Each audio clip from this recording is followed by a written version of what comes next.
Magandang araw! Ang ibabahagi ko ngayong araw ay ang akdang El Canto del Viajero ni Dr. Jose Rizal. Magbasa, makinig, matuto at magsaya. Ako si Binibining Menya. Handa na ba kayo? Tara na, umpisa na nating isa-isahin at pirapirasuhin ang mga detalyeng nakapaloob dito. Maaari kong ibigay ang soft copy ng video na ito, mag-email ka lamang o kaya naman ay mag-message sa aking Facebook page. Ilalagay ko ang aking email sa gitnang bahagi ng video at ang Facebook page naman ay sa huling bahagi matatagpuan. Maraming salamat sa panonood! Katulad ng binanggit ko kanina, ang ibabahagi ko ngayong araw ay ang akdang El Canto del Viajero ni Dr. Jose P. Rizal.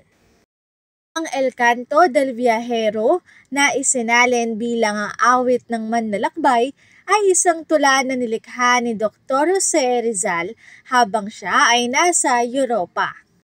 Ang tulang ito ay nagsisilbing pagninilay-nilay ukol sa mga karanasan at damdamin ng isang manlalakbay na umalis sa kanyang bayan at naglakbay sa mga banyagang lugar.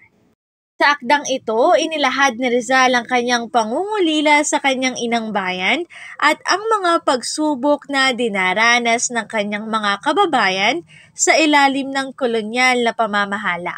Ang tono ng tula ay puno ng pag-asa, pagnanais na makakita ng pagbabago at pangarap para sa tunay na kalayaan ng Pilipinas.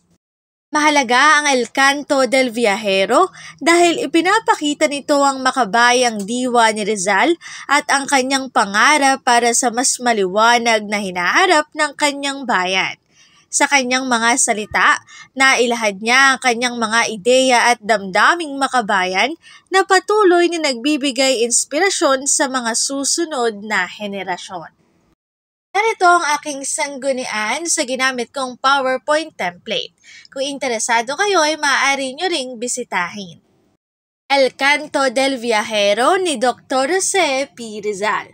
Dito na nagtatapos ang aking pagbabahagi. Sana ay marami kayong natutuhan. Muli magbasa, makinig, matuto at magsaya. Ako si Binibining Menya. Paalam! Paalala, ang wikang Filipino ay mapagpalaya, atin natin itong gamitin, mahalin at mas paunlarin.